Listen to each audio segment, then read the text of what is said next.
آپ اس طرح کریں یہاں رکے، ہم مکے سے، عراق سے، کوفے سے لوگوں کو بلاتے ہیں، یہاں ایک بڑی مجلس سے مشاورت قائم کرتے ہیں۔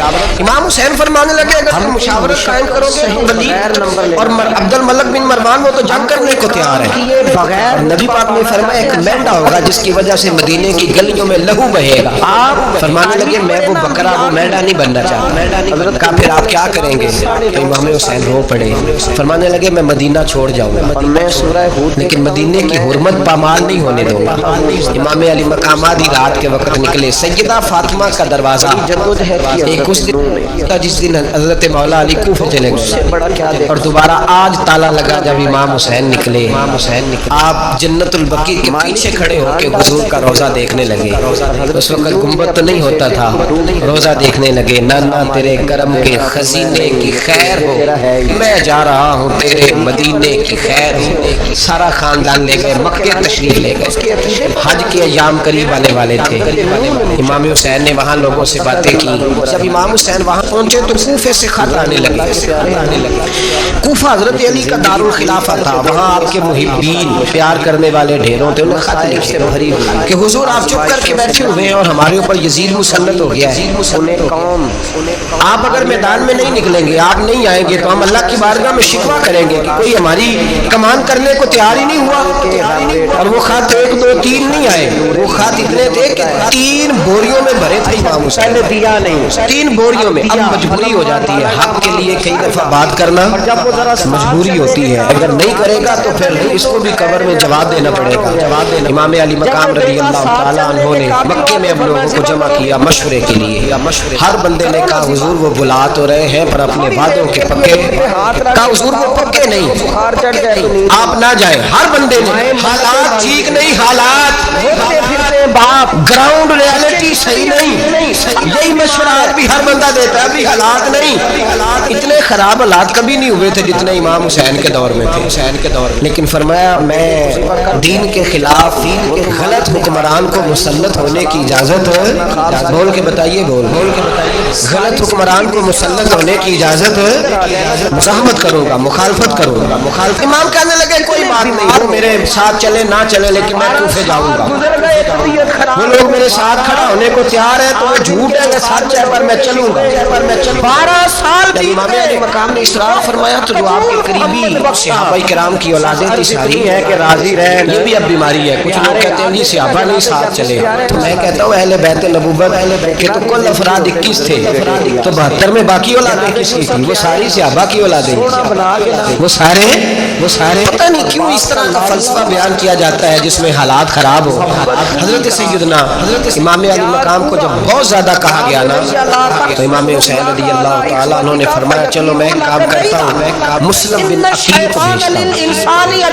حضرت علی کے بھتیجے ہیں، امام حسین رضی اللہ تعالیٰ عنہ کے چچا کے بیٹے ہیں، حضرت عقیل کے صاحبزادے مسلم بن عقیل، بڑے سمجھدار آدمی تھے، معاملہ فہم تھے، بڑے جری تھے، اتنا زبردست مشورہ کم لوگ دیتے ہیں جتنا مسلم بن عقیل دیتے تھے۔ ان کو بھیجا گیا کوفے۔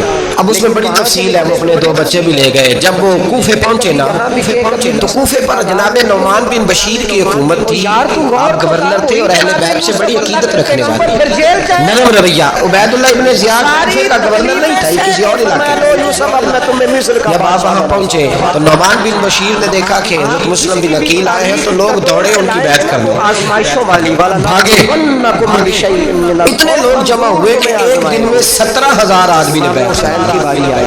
کتنے بندے جی؟ کتنے؟ 17,000 آدمی ایک دن آئے۔ اب وہ جو امام مسلم بن عقیل کے وہاں نعرے لگانے والے تھے کہنے لگے حضور یہ پہلے دن کی کار کرتے ہیں، 2-4 دن میں دیکھیے کیا ہوتا ہے۔ 2-4 دن میں کیا ہوا؟ 40,000 آدمی نے بیعت کر، پھر حسین ابن اب وہ 40,000 بندہ تیار ہو گیا، ڈٹنا پڑا۔ ادھر سے جو یزید کے وفادار تھے انہوں نے خط لکھا یزید کو کہ تو نے پھر بچوں بڑا نرم آدمی گورنر بنایا ہے اور 40,000 بندہ چلا گیا حسین کی طرف، لیکن جس کی شان اگر ایک دن مسلم بن عقیل اور رہے تو جو تورا گورنر بیٹھے ہیں نا جناب نعمان بن بشیر، ان کو گورنر ہاؤس سے نکال کے مسلم بن عقیل قبضہ کر لیں گے تو چپ کر کے بیٹھا ہے۔ یزید بڑا تیز تھا، اس نے ایک آدمی گھوڑے پہ دوڑایا۔ عبید اللہ ابن زیاد ایک اور علاقے کا گورنر تھا، پر بڑا ظالم سا بدماش تھا اور ہر وقت مظلومیت کا بڑا سخت گیر آدمی تھا۔ اگر اس کو کہا کہ تو پہلے صوبے کا گورنر ہے، جا تجھے دوسرا صوبہ بھی دیا۔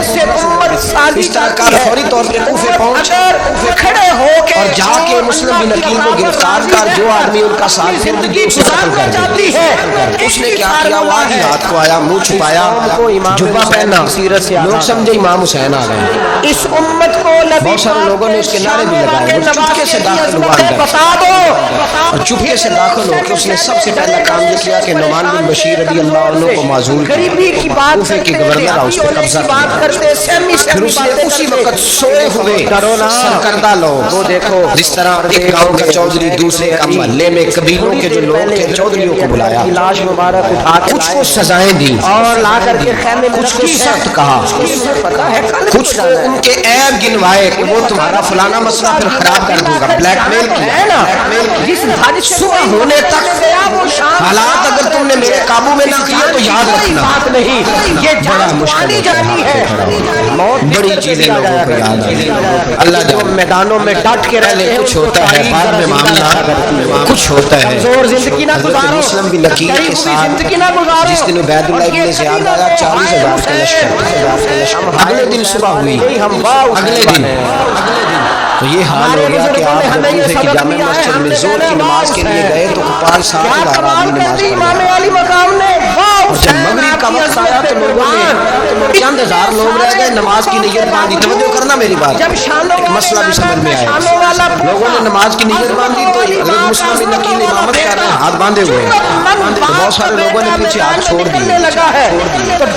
ایک بندے نے دوسرے سے پوچھا وہ ہاتھ کیوں نہیں باندھتے؟ کہنے لگے اگر عبید اللہ ابن زیاد کے کسی بندے نے دیکھ لیا نا ہم اسے کہیں گے ہم تو نماز پڑھ نہیں رہے تھے، ویسے ہی کھڑے تھے، عربی نے عطا فرمایا تھا، ہاتھ نہیں باندھے سرے سے۔ جب نماز کی امامت باندھی تو 10-11 صفیں تھی۔ جب مسلم بن عقیل رضی اللہ عنہ نے سلام پھیرا تو مجھے بندہ ہی کوئی نہیں۔ حضرت مسلم بن عقیل کو گرفتار کیا گیا۔ عرب کا رواج تھا دشمن کو سخت سزا دیں تاکہ باعث عبرت بنے۔ بہت اونچا مینار تھا کوفے کا، گورنر ہاؤس کا، اوپر لے جا کے جناب مسلم بن عقیل کو زمین پہ گرایا گیا۔ اور جب وہ شہید ہو گئے تو شہید ہونے سے ایک رات پہلے وہ خط لکھ چکے تھے امام حسین کو کہ آپ آ گئے، حالات بڑے اچھے ہیں۔ وہ خط ملا تو امام حسین مکے سے کوفے کی جانب چل پڑے۔ امام علی مقام رضی اللہ تعالیٰ عنہ جب چل پڑے تشریف لا رہے تھے تو رستے میں فرزق شاعر ملا، بڑا محب اہل بیت تھا۔ رستے میں ملاقات ہوئی، معلوم حضرت مسلم بن عقیل جب گرایا شہید ہو گئے تو پھر اس نے اس طرح کیا کہ آپ کی لاش کو لٹکا دیا چوک میں۔ لوگ دیکھتے تھے تو عورتیں بچوں کہتی تھی تمہیں باہر نہیں نکلنا، ہم نے نہیں امام حسین کے ساتھ چلنا، بس بڑا خوف، کوئی بندہ نہ باہر نکلے، کوئی نہیں ضرورت ہمیں، حالات بہتر ہوگی تو دیکھی جائے گی۔ آج کتنے لوگ ہیں، کتنی دیگیں پکی، کتنی نیازیں بٹی، کیا کچھ ہوا؟ آپ ناراض نہ ہونا، میں آپ میں سے ہوں، آپ مجھ سے ہیں، یہ بات آپ کی نہیں میری سب کی ہے۔ آج بھی اگر امام حسین کے نام پہ جان دینے کی باری آئے گی تو دیتے رہ جائے گی۔ ناراض تو نہیں ہو گئے آپ لوگ؟ فٹافٹ مائیں کہیں گی باہر نہیں جانا، بالکل پوتر سانو کی لگے، سارا دن کوئی ہمارے لیے پیر صاحب تو میں کرتے رہتے باتیں، ان کا تو کام ہے، خبردار ہمیں نہیں جانا، دیتے دینے کو سارے تیار ہیں، جانے دینے کو تیار ہونا۔ ناراض ہو گئے آپ لوگ؟ چلو کوئی نہیں، ہو جاؤ خیر سے، بات تو ٹھیک کر رہا ہوں۔ حضرت امام حسین رضی اللہ تعالیٰ عنہ فرزق شاعر رستے میں ملا تو امام حسین کو کہنے لگا کہاں جا رہے ہیں؟ فرمایا میں کوفے جا رہا ہوں۔ کہنے لگا حضور نہ جائیے، اس نے حد کر دی، لوگوں کے دل آپ کے ساتھ ہیں، تلواریں آپ کے ساتھ نہیں۔